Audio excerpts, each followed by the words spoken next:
I'm a professional. Name's Ezreal. E-Z... Oh, you're dead. Yo, what's going on YouTube? Baka here from Meta World Gaming, coming at you with another deck guide. Today we're going to be covering Ezreal Karma.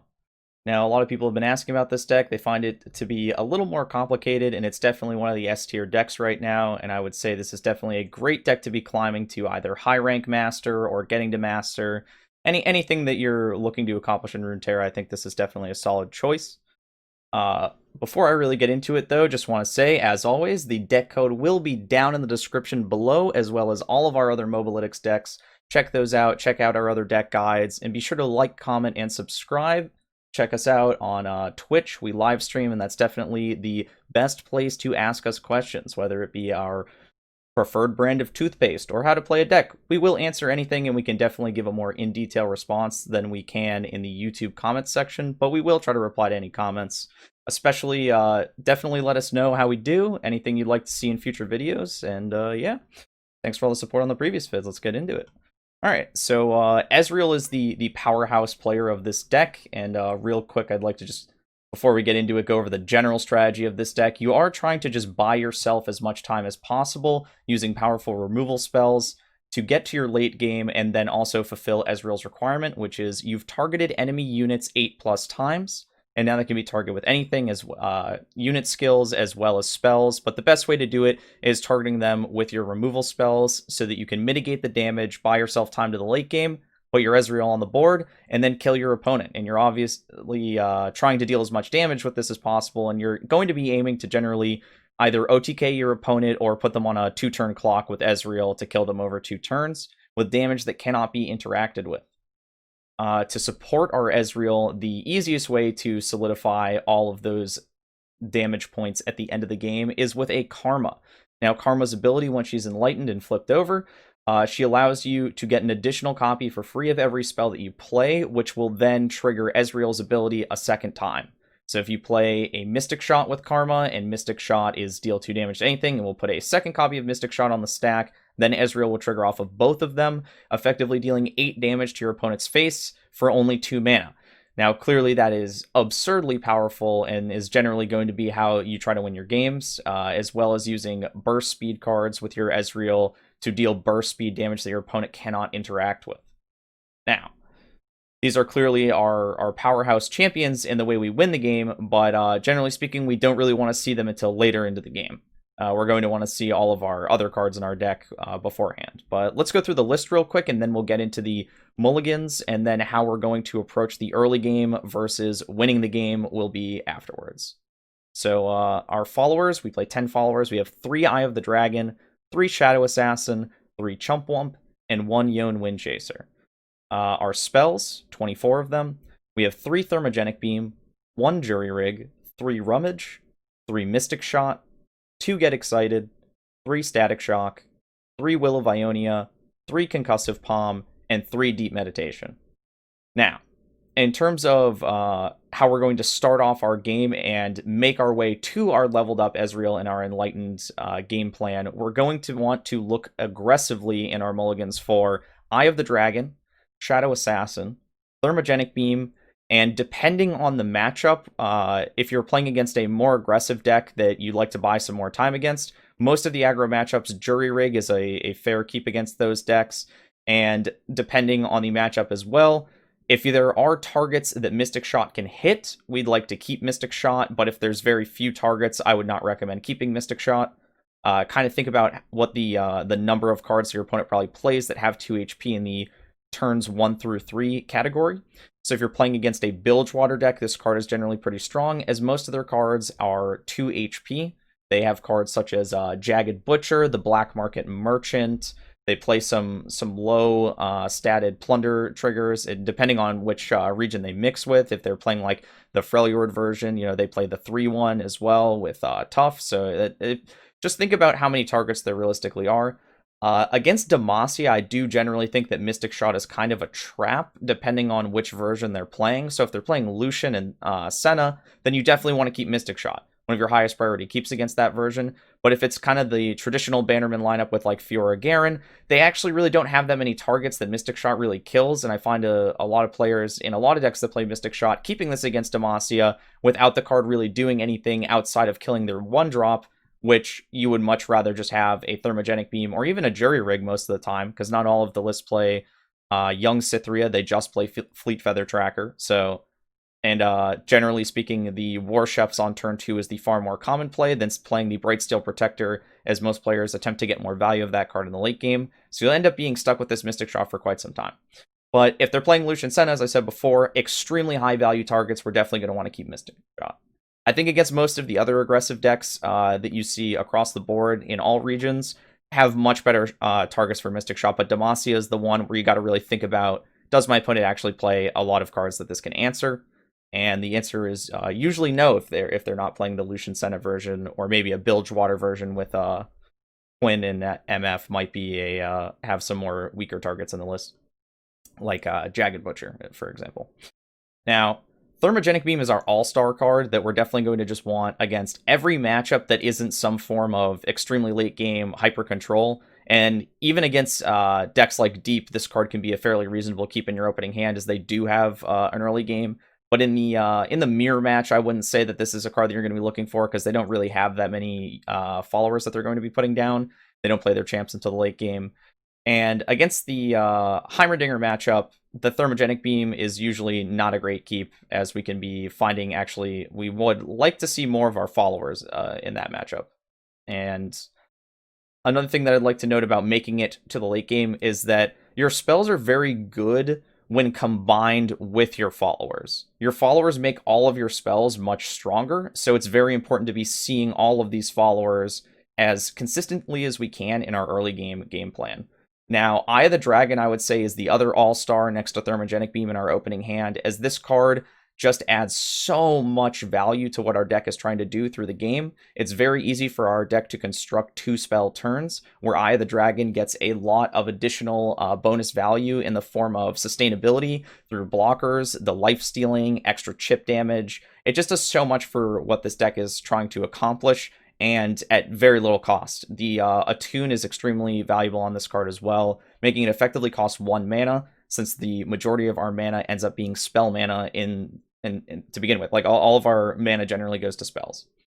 Now, Chump Bump I don't find as a open hand keep card unless we've already found cards like Eye of the Dragon, Shadow Assassin, and Thermogenic Beam. I think these are, if you maybe have about 2 out of 3 of these cards, we could be looking at keeping our Chump Bump. If we have a steady curve up to turn 4, then I would recommend keeping this. But if we don't have that, I would definitely throw this card away and try to find some of these cards beforehand. We never keep our champions. That's another big misconception that I find. A lot of people think this deck is trying to play similarly to how Heimerdinger is, of like, oh, you know, it's a champion-based deck, we need our champion to win the game. But unlike in Heimerdinger and other champion-based decks like, you know, Swain or Yasuo or anything like that, it's like we don't look for our champions in a timely manner. Our champions are generally never coming down until turn 10. At the very earliest, it might be a turn 8 or turn 9 if the whole game is going very well. You'll find these cards by then, especially because we play 3 copies of Rummage, 3 copies of Deep Meditation to thin our deck, Shadow Assassin to draw cards. It shouldn't really be an issue finding them by the late game, so we don't really want to keep them because we just need maximum odds at sustaining to that stage of the game. Now, once we've looked past our generic openings, we can think more about our matchup-dependent openings because we have such a wide variety of powerful spells. Will of Ionia against the deep deck is an incredibly powerful tool to be just to have at all times against them. I would even consider keeping multiple copies of Will of Ionia against that deck. I would definitely say that this is your strongest card in that matchup. Outside of the deep matchup, though, I don't think there's really any matchups where we're going to be keeping Will of Ionia. It's just, it doesn't have a high enough impact as opposed to those matchups. So that's the only one we're going to keep this against, but that's a very matchup dependent one that I would keep Will of Ionia. Static Shock, I can definitely see you keeping this card in a lot of opening hands, provided that we've seen our primary cards that we're looking for. I think this is a great secondary keep, as this is one of the ways that we're going to activate our Ezreal the fastest. It cycles through cards, and there's often like reasonable targets against most decks. Now, against a deck that plays a lot of higher health units through the early and mid game, I would say this card's not as strong against, such as your Demacia matchup. The only really good target for Static Shock is a Grizzled Ranger on the 3/1 side before it becomes a Badger Bear. So I really don't think that this card is something that I would keep against that deck, even with a solidified opening hand in the form of these other three. But against most other decks, it's pretty strong, and we would like to aggressively be looking for a card like this against any deck that goes very wide on low health units. So if you played against a Spider deck, this could be good. Even Heimerdinger, I find this to be a pretty useful tool because you can ward off the aggression of those 3/1 elusive turrets. Outside of those matchups, though, I don't think it's a primary keep in any capacity, but a very fine secondary keep. Along with this for our secondary keeps, I think that Concussive Palm is a very, very good secondary keep. I think this is one of the strongest cards that we got for this deck in Rising Tides. So I would definitely be looking to keep this card as a secondary keep and a higher priority secondary keep, I would say, for sure. So that being said, of like, what's a higher priority secondary keep versus a lower secondary keep? Something like Static Shock, I would like to see 2 to even 3 cards, potentially, depending on the matchup, of our higher priority keeps before I'd be looking to keep this card. Whereas Concussive Palm, as long as I have a curve that fits to turn 4, it's like Chump Wump. A high priority secondary keep, as long as our hand looks like it can curve for a turn 2 and a turn 3 play in the form of Eye of the Dragon, Thermogenic Beam, and Shadow Assassin, constructing something like that. These are our 2 best turn 4 plays, is Concussive Palm and Chump Wump. They're great follow-ups. They both create followers as well as give you spell synergy. So Chump Up can give you Mushroom Caps that will be more burst damage later on. It could even combo with your Eye of the Dragon for 2 spell usage. It can combo with your Rummage for free discards, even Get Excited for free discards, as well as just being a 4/3 body on the board is a great way to answer any form of aggression that's coming at that stage of the game, as well as push some damage of your own. Concussive Palm does a very similar job. The stun can do a phenomenal job of countering aggression from your opponent, as well as putting a 3/2 into play, which can then further counter the aggression, push your own damage, or make some trades. So this card is definitely an incredibly powerful card, and why we're seeing this at 3 copies in this list. I know a lot of other lists only play 2 copies, but I think this card's just too good in this deck to not be playing 3 of.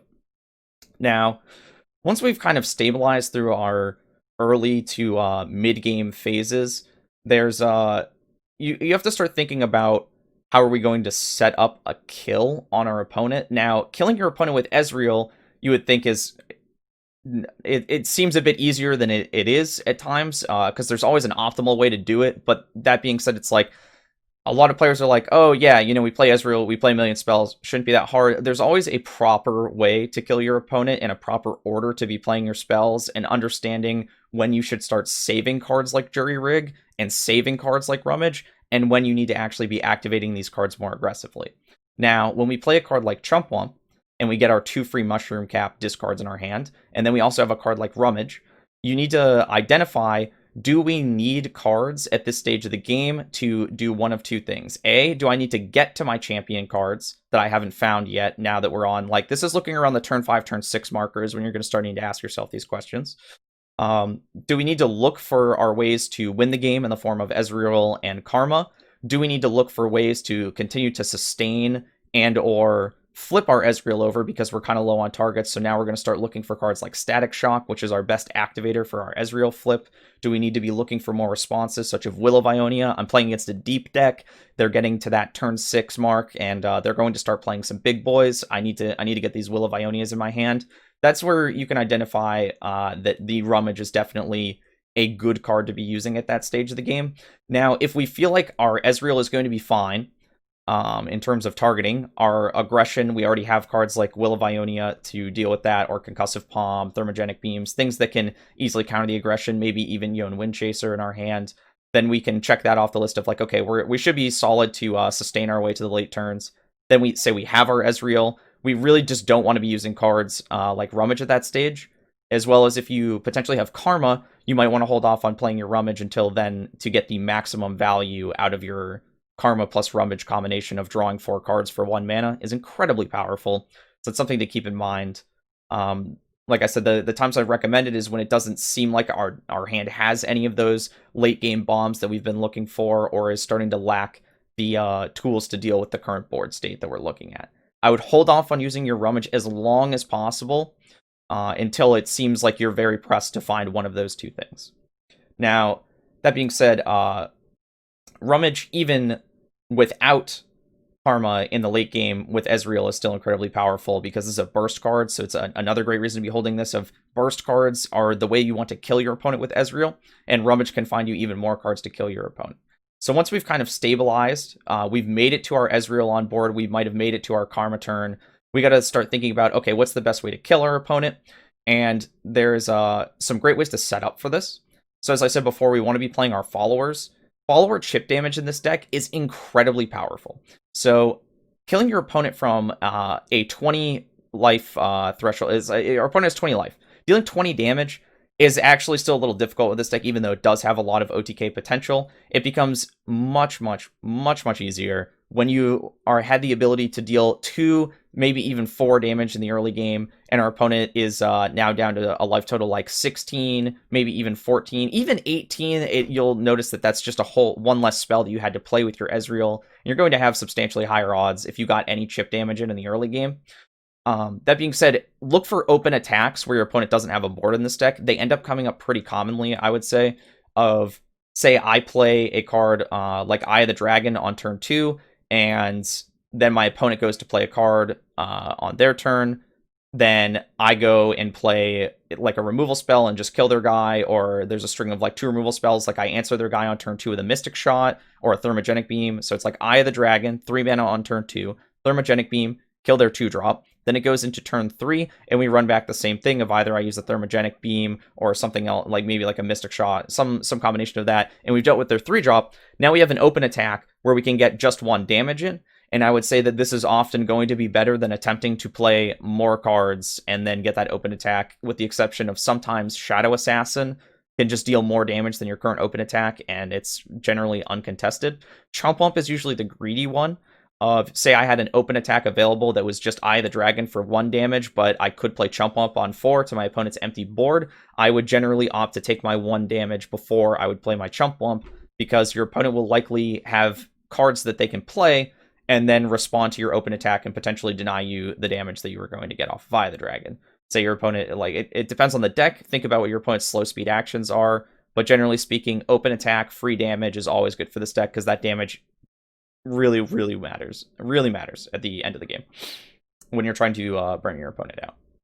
Now, Eye of the Dragon, as I said before, is a multifaceted tool that it helps us accomplish a lot of sustaining as well as getting that extra chip damage. Generally, when you attack with these 2/1s, the Dragonlings that come out, because they're ephemeral, your opponent is just not going to block them. I would say probably 9 times out of 10, if I had to guess, your opponent is not going to block that 2/1 unless there was some added benefit for them of taking a trade that turn, like being able to proc their Radiant Guardian or something along those lines, maybe getting a cheaper Remembrance.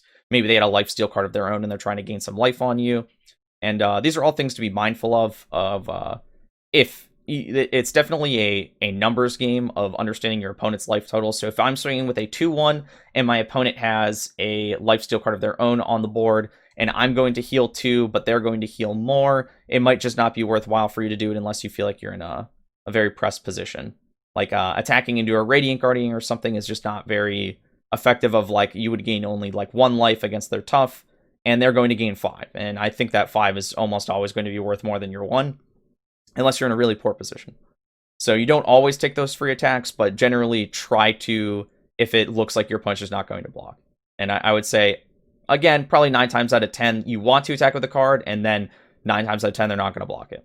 So that's free damage for you, free life gain for you. Sometimes it can be worthwhile to start setting up plays like this early on, depending on what your hand looks like. We might even forego cards like Jury Rig or Rummage that we were trying to hold on to on top of our play if we played a card like Mystic Shot or Static Shock in our turn, and we wanted to just fit an extra 1 mana card into that to then get some extra value out of Eye of the Dragon that we know is probably going to end up dealing 2 damage there anyway and healing us 2. That's a reasonable time to be using cards like this preemptively when we didn't really need to. Especially with the Chump Wump Mushroom Caps, this can definitely be very powerful in combination with any 1 spell play. There will be plenty of turns where we're going to want to play just 1 spell, like a Concussive Palm or a Will of Ionia, and then we can just add in one Puff Cap, and that Puff Cap essentially equals a 2/1 Dragonling on the turn after. That's generally going to be a fine use of that and something that you're going to want to be looking to do, as opposed to holding it for your Ezreal, unless you see the Ezreal is literally in your hand, already flipped over, and you're about to do it. That's like probably the only time that you're really not going to want to do that, or if you really needed the discard for something. I would say overall, you should be looking to utilize those mushroom caps as enablers for things in your deck rather than just saving them for Ezreal. So by that I mean enabling a card like Rummage to get a free discard at times, Get Excited to get a free discard, enabling our Eye of the Dragon. They generally work much better as enablers and activators than they will saved for Ezreal. But like I said, if your Ezreal is, you know, you're about to be flipped on your Ezreal, you can start counting up the points in your hand and seeing how much damage you can do at burst speed, and always trying to think ahead of just do the math ahead of time of, okay, if I keep X amount of spells in my hand times 2 for Ezreal, this equals my opponent's life total. And it's something to keep in mind that you don't want to burn those mushroom caps ahead of time when you clearly could have had lethal on the following turn. And another thing to note with Ezreal and Karma is that either one of these cards can win by themselves. They don't need to be played with the other one, but when played with each other, that is definitely the powerhouse play that's pretty much unstoppable. If your Karma resolves and then you get to play Ezreal after you untap, there's pretty much no stopping this combination. Almost any combination of cards in hand should lead to your victory at that point. You might even use one to set up for the other one. This is another thing that might happen in the late game, whereas we might go to play Karma, where, you know, she might die that turn, but this is going to allow us to activate a Rummage and draw 4 cards off of this and potentially just set up for our Ezreal, or our Karma is going to end up being used in conjunction with a Static Shock, getting 4 total targets out of this one card that is able to flip our Ezreal, and she's kind of just done her job at that point. This also will let us draw 2 cards with the Static Shock, as it just completely doubles the card, not only the targets. So our Ezreal will be set up, we'll get 2 more cards in our hand, and if our Karma dies, you'll probably be okay with it at that point because she's kind of just done her job for what you needed at that point in the game. So understanding the versatility of our champions and how they can be used in different positions, I think will mostly come over time of playing just with this deck more often. You'll start to get a feel for when you should be doing one or the other. But a good way to just tell is just, okay, if I can play Karma and this is going to get my Ezreal to flip with something like Static Shock, and it doesn't feel like I'm going to be able to use my Ezreal otherwise, or you might have to burn too many cards in hand. That's another thing to consider. Because not only does this get our Ezreal enabled faster, it requires less cards, and those cards could have then been used to lethal with our Ezreal. So the best thing to do is think about, okay, if I play this, and then I only have to play Static Shock to level up, and this means that I'm not going to have to play 2 additional spells to target my opponent's cards with, and those 2 additional spells could have been something like Mystic Shot, Get Excited, or even, you know, something as high costed as Concussive Palm that's not even really as good for face. These cards could then be used instead, if we don't want to use these, to deal more face damage with our Ezreal. Now, that might be warranted of using the Karma for that, and then just we see that, oh, even without Karma, now because I saved my Mystic Shot, I saved my Get Excited to utilize for targets, I can now use these as burn damage to my opponent's face and have the appropriate amount of spells with my Ezreal to deal whatever my opponent's current life total is. Now, best ways to set up for this, though, to kill your opponent with your Ezreal is, A, we want to initiate with our fast speed cards rather than our burst speed cards, and we want to play them one at a time. This is the best way to construct your lethal at the end game. And I see people doing just really messing that one up a lot, is I'll see them play cards like Jury Rig as the first, like before they end up playing cards like Mystic Shot. We want to win at burst speed. Just keep that in mind. That is always the goal, is we want to use these burst speed cards like Jury Rig, Rummage, even a Deep Meditation. If we get the proper setup on it, I mean, it could still be 3 mana on that turn. Even at 5 mana, I mean, if it's going to kill your opponent at burst speed, it's always the best way to do it. They can't respond with cards. They can't respond health potion. They can't deny these cards. They can't respond single combat with their lifesteal card. There's a lot of things they can't do. They can't kill your Ezreal in response. And if your Ezreal dies in response, just know that the damage doesn't come through on it. So a really good way to go about this, though, is to try to force situations where your opponent is forced to do something on the initiative and feels pressured to kill something like your Ezreal or your Karma. And another way to do this, too, is understanding that you have as much mana until your opponent is going to attack for lethal, and that's usually when you end up playing these cards. So we're focusing to force our opponent on the initiative, and we also want to keep in mind how much if we get 2 turns worth of mana with these cards rather than 1.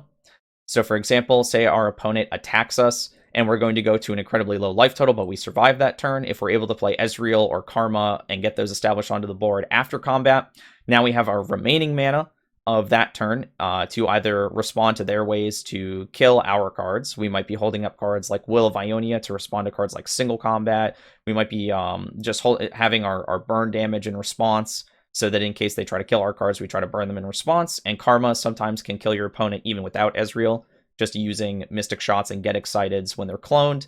By Karma's ability is just sometimes enough burn damage to get you there. If our opponent passes to us on Karma, we're almost always going to take it if we had an Ezreal in our hands. Even with Ezreal, sometimes it's the same thing.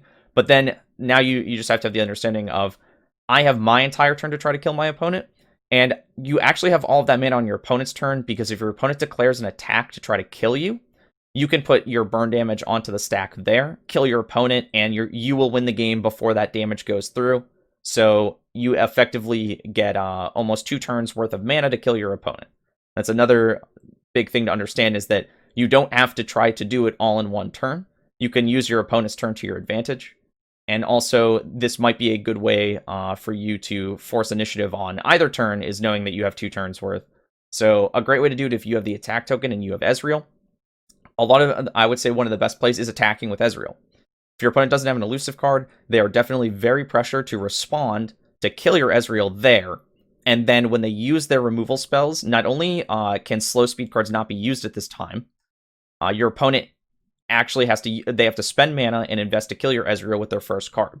Now, when they invest to kill you with their first card, this is your opportunity to then start utilizing your fast cards afterwards, as opposed to beforehand.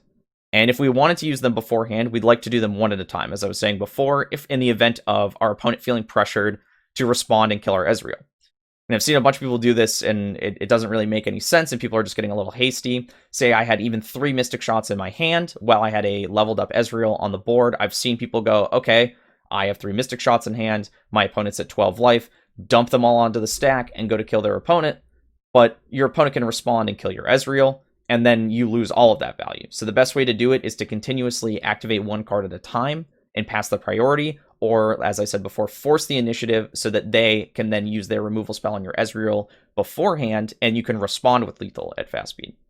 Now, if you have burst cards on top of that, burst speed, as I said, is definitely the way you want to win the game. So say our hand was something like 2 Mystic Shots, which can total 8 damage with our Ezreal, and then we have some combination of, Rummage, Jury Rig, maybe even a higher costed fast speed card. We're going to want to try to play our fast speed cards first, keep passing 1 at a time, and then once they respond to kill our Ezreal, we can start popping off on our burst speed cards and potentially leaving mana open in your order of your spells. So if we had a higher costed card like Will of Ionia or Concussive Palm that potentially could be finding us lethal with our Ezreal, of that's the 2 damage there, we could use our Rummage beforehand, and that would be one of those examples of where you might want to play our burst speed card first to find cheaper costed cards to improve our odds of winning the game, in the case that we invested a lot of mana into a card like this, and then our Ezreal ends up dying in response. We could end up finding a cheaper card, such as a Mystic Shot that deals more damage for less mana, to prompt our opponent to use their removal spell beforehand, and then we respond to the rest of the cards in our hand. It could also find you just more cheap burst speed cards, such as Jury Rig and Rummage. Could also find you a Deep Meditation to then find you even more spells. And all of these things are obviously, much better to do if you had a card like Karma on the board, and then it starts to feel like a no-brainer of how many cards you're drawing. But I don't feel that it's always like necessary to hold out for that when you can find your path to lethal with an Ezreal on board. But if obviously we want to try to set up our Karma beforehand and then go into the Ezreal and pop off, but it's not always at that stage of the game. We can definitely just try to win the game with our Ezreal. Sometimes we even use multiple Ezreals is another scenario that comes up a lot of the time. So you end up with 1 Ezreal on board and another Ezreal in hand. And something to note is that second Ezreal becomes a Mystic Shot. And same thing with Karma. Karma creates her the Enlighten spell, which can add 4 random spells to your hand. So both of these can be potential ways to find lethal, and something to always keep in mind is that Ezreal with a second Ezreal in hand can do two things very well. A, add more burn damage to our hand. B, it can bait our opponent into tapping out more mana to kill the Ezreal when you already had a second copy in hand. And then after they've spent their mana removing that, you play your Karma, and then this sets up for next turn, play Ezreal, and you should be able to win the game from there. Or say we have Karma and we have a second Karma in hand, as well as an Ezreal. It would be probably in our best interest a lot of the time to be looking to play that Karma spell beforehand, get a bunch of spells for our Ezreal, and try to set up our lethal play there. Maybe we even play the Ezreal first, then play the Karma spell, then start playing things. But depending on your hand, you can always think about, if I don't have lethal right now, I might want to look at my Karma spells first, see if I would actually get the lethal if I play my Ezreal before I play it and take the extra 2 damage that comes out of that. It's because we could risk our Ezreal preemptively when it's not going to do anything. Another thing that, speaking of risking our Ezreal or our Karma in the late game, it's okay to risk these cards when you have a second copy in hand, but when you only have one, you have to understand this is how you're going to win the game. So you should never be summoning these cards when you don't have lethal. Now, Karma, I think there's a little bit more merit to playing this card when you don't have lethal if you have it in conjunction with cards like Deep Meditation, Rummage, that you're trying to find your way to your other champion and get that excessive amount of draw power and set that up. Or if you might be able to find lethal with your Karma in the form of Mystic Shot and Get Excited. You might not have it immediately when you're playing your Karma and you're like, okay, do I really want to run this out and risk it? But if you have very high odds of your Karma just drawing you into enough burn damage to kill your opponent, say you don't have any burn cards in your hand, your opponent's already at a pretty low life total, then we can play Karma and use our draw spells to try to find that. Or even set it up at a medium life total closer to like 8 or something like that. These are burst speed cards. So depending on how much mana we have, we can use our burst speed cards, draw, then grab our burn cards and immediately play them with Karma, putting 2 of them onto the stack before our opponent can respond. That's definitely a strong consideration at that point of the game, of when things are looking bad. You kind of have to go for those Hail Marys like that, of trying to just find our lethal in the only way that seems possible.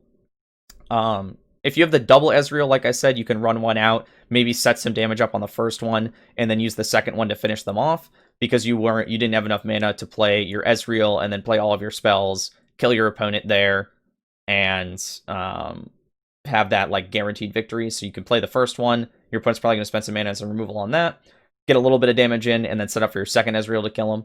If you didn't have something like Karma or just very low-costed spells, maybe that's when you end up doing that, or use the second Ezreal, like I said, as the Mystic Shot. But I never, ever run this card out early. Another thing that I've seen people do not get greedy with this card and run it out early to try to get the Mystic Shot value unless you, again, have a second Ezreal. If you have a second Ezreal, you could run this out early to find those Mystic Shots when it feels guaranteed. Your opponent doesn't have any elusive blockers. We get our Mystic Shot. This gives us a way to deal with the board, and this also gives us a way to up our targets. But if you don't have a second Ezreal, this is pretty much never worth it, because you don't want to be expending a card as powerful as this that you're going to need to win the game.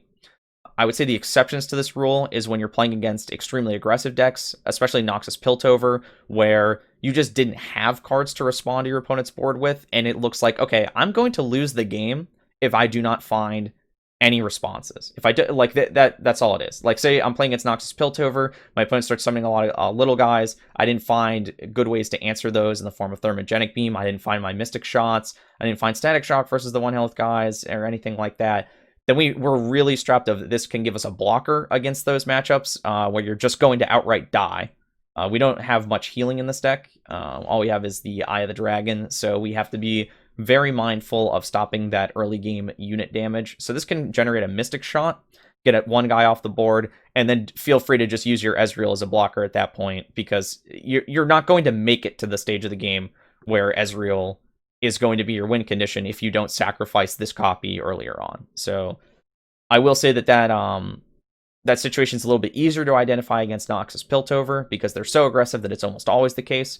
But against decks like Demacia or like Sejuani Bilgewater, some of the Freljord Noxus decks, you're going to have to be a little more mindful of, like, am I really screwed here? Do I really need to play this Ezreal? I think I can probably construct some better ways to be dealing with my opponent's board than just going all in on this Ezreal when it could easily just be getting killed.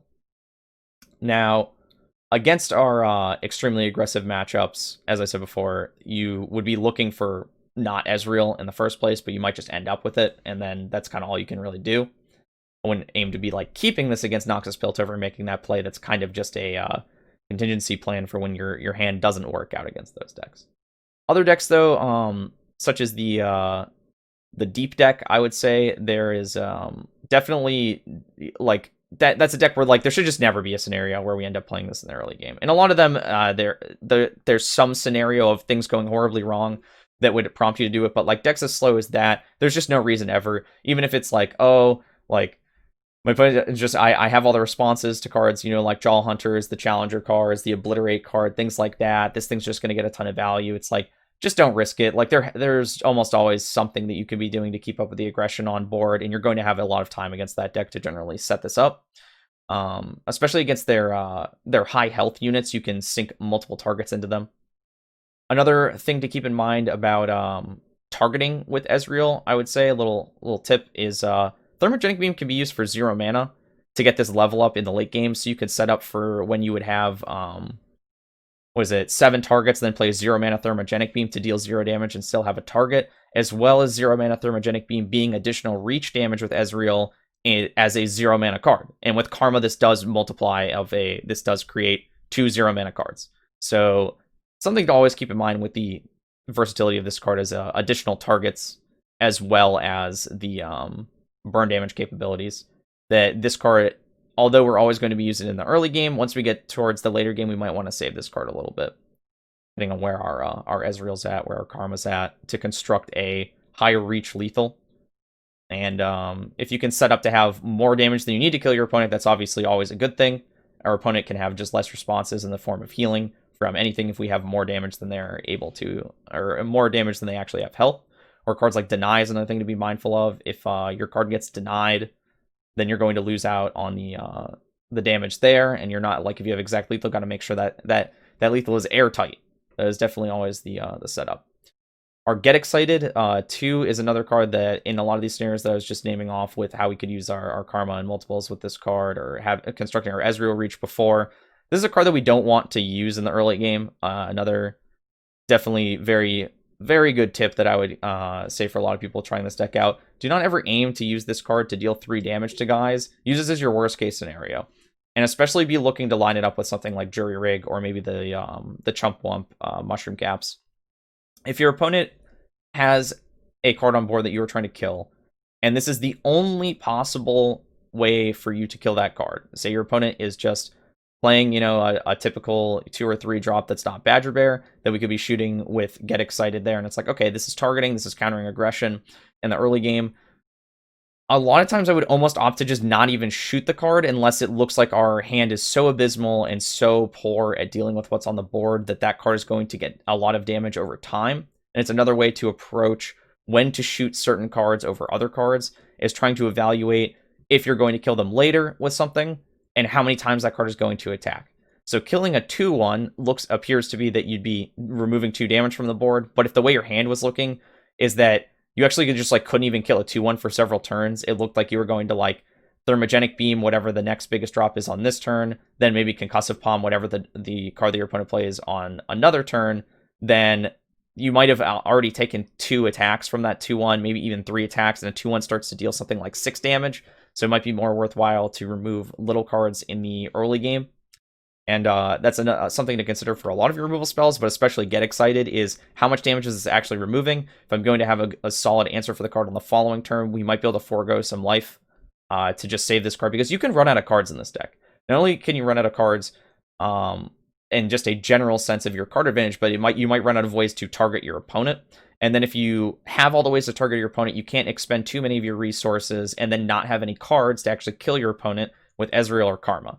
And these 2 cards are by far the most important cards for extending your reach when you're at the late game to actually be able to kill your opponent. So I would definitely highly value these 2 cards. Mystic Shot definitely less valuable, I would say, later on, because or in terms of like if I was looking to use a card in the early game to keep up with aggression, Mystic Shot doesn't feel as bad because A, it does less damage than Get Excited, B, it doesn't require a discard, it generally costs less mana. This is the card that we really just never want to be playing in our early game strategy at all. Sometimes also you can consider that if you're going to be dealing with aggression on the board and taking trades with cards, there's sometimes a right and a wrong time to do it, in the sense of if our opponent has mana open in a deck that plays cards like Ranger's Resolve, you don't want to be doing this before they go to combat. Almost always, it's the correct way to use all of the removal in this deck outside of Thermogenic Beam, because it's slow, obviously, is we want to be using these cards when our opponent enters combat. Even Concussive Palm, sometimes it can be better because we can see what our... just keep passing to our opponent and seeing what they do and playing a little bit more reactively. I think our Concussive Palm might be the one exception of you would ideally like to play this card before combat, so you can get the 3-2 and then block with the 3-2, and you're always happy to block with that 3-2. Don't value it very highly. It's not coming back to your hand really in any way. You can also be using cards like Concussive Palm aggressively sometimes, which is a weird play for Ezreal, I think, but sometimes you can get the maximum utilization out of your cards of, say I play a Concussive Palm and my opponent only has one card and they're tapped out on the board, and then this would allow for my 3-2 as well as potentially a Chump Wump or an Eye of the Dragon to hit my opponent. We can force a lot of damage, making our endgame reach way, way easier. As I said before, these little bits of chip damage are so invaluable to a deck that is trying to burn our opponent out in the late game. Another thing that you can do with our Yone Windchaser is not only does this card establish a good body as a defensive tool for both its stun and the 6/6, it can be used aggressively too. And I think that's this card's very straightforward. I didn't talk about it much, but this can set up your Ezreal flip without utilizing spells. So it's very important to use this card to set up for your lethal in the endgame. But also, a lot of people try to only play this card defensively, but you can identify sometimes we're playing this card proactively and aggressively rather than defensively. Can really be the way to go with this card, as it could end up pushing for a lot of damage and then make it so that a very small amount of burn can actually get through to your opponent. And they're not going to feel as pressured to deal with these cards in Ezreal, or in terms of like they probably weren't setting up to deal with a big card on board. They were trying to push their own units out and try to ignore the units on your board so that they can overwhelm you, kill you faster, push more damage through, and all of that, as well as stopping your weaker units on the board with blockers. So your opponent, you can probably find your opponent in a lot of scenarios where they end up tapping out to form a board on your turn 7, turn 8, and because all what you want to do is just be passing, and this deck passes a lot. Like, it can almost always play the reactive game. There's generally no reason to be making proactive plays unless you're very far behind on the board. But something like Yone is the perfect way to abuse your opponent playing too proactively and you playing very reactively. They commit all their cards in the late game, you stun their board, you push through for all that damage, and then it's smooth sailing on the following turn. You might not even need Ezreal and Karma. You might actually just be able to burn them out with Mystic Shot and get excited because this could have pushed you maybe 10 damage on the board. That's a huge damage swing that our deck capitalizes on more than most other decks. Especially, I mean, if you do have the Ezreal or Karma, this could easily put you in the burn distance to kill your opponent with just, just a few cards. You really don't need much. So finding ways to construct that lethal later on when you feel low on spells, this can definitely be one of the best tools. I think we've pretty much gone over our general game plan. I'd like to go over a few flex spots, as I do think that this deck has a lot of them. So if you'd like to try out some alternative lists, and we might be trying out some different ones and posting up some different lists. The Yone Windchaser is kind of a flex slot. I think this card's very powerful at 1. I would never recommend playing more than one copy of this card. It can be incredibly clunky. So we opted to only play one copy of this card. Now, we at Meta World Gaming often say that one-ofs, you had better have a really good reason to only play one copy of a card. Those reasons often include the fact that they're searchable by other cards, the fact that they're not needed until very, very late in the game, or you can only see one copy of the card. Wanting to see one copy of a card is different from only being capable of seeing one copy. And this is definitely one of those cards where if you draw multiple copies, it could really, really hurt you. So we only play one, and although it's a bit less consistent in drawing it, it's worthwhile to not receive the punishment ever of seeing 2 copies of this card in your hand when you're generally never going to be able to play them. Another card that we're not going to play a 3 of in this deck is Get Excited. This is definitely... I don't feel like it's a flex slot, but a lot of people were playing Gotcha over this slot. I just think that the burn capabilities of this deck are so much stronger, and you definitely have a higher win rate with the deck if you play Get Excited and have a little bit more reach in the late game. Some people play Gotcha, and I would say feel free to try it if you're really just feeling like you're playing against too many early game aggressive decks. Maybe it's a better choice than Get Excited if you end up having to blow the card in the early game all the time. But I think I feel pretty strongly that this is the pick here. Jury Rig is another card that it's kind of just, what do we do with the last slot of the deck? I feel this card is fine. This gives us burst potential for our Ezreal. This gives us early game aggression. Denies. It beats even like a Grizzled Ranger or something like that. It's pretty good against. We're definitely going to want to be utilizing this card in those matchups, but I don't like playing a lot of it. I think it's still a very low value card. So it just seemed like a fine one of. This gives us an additional discard to sit in hand, and that's probably how you want to use it. But playing too many copies, like even two copies feels a little too much at times of just getting too many low value cards in our hand that can't actually deal with the board. I feel like Jury Rig is one of those cards that's like, say we draw multiple copies and our opponent's playing something like Demacia, and it's like, sure, that bought us some time. It's not answering those cards. It's not giving us targets. It's not drawing us more cards. It's not doing a lot of things. But I don't think that there's any other viable one-ofs in this deck other than the Jury Rig. I think it just fits very well as a one-of. A little bit of extra burn potential for your Ezreal in the late game, especially in conjunction with Karma, as being a burst speed card as well. So it's pretty versatile. Helps with our Eye of the Dragon. I really don't feel like 2 is the correct number to be playing. And yeah, I think that pretty much covers everything for this deck. Tell me how you guys feel about it for sure. Let me know if you have any questions, if you have any alternative lists that you've been trying out and thinking about new slots that we can play in the deck, anything like that. Leave a comment down below. Let us know what you want to see in our next video. Check out all of our decks in the description. Deck code is down there as well. And check out everything else. Like, comment, subscribe, all that good stuff. We also have a Discord linked in the description down below where we also answer questions. The other one is our Twitch channel is there, and that's the best place to answer our questions. So be sure to give us a follow on there. Catch us when we're live, 7 p.m. EST to 1 a.m. every night, except for Saturdays. All right, catch you guys later.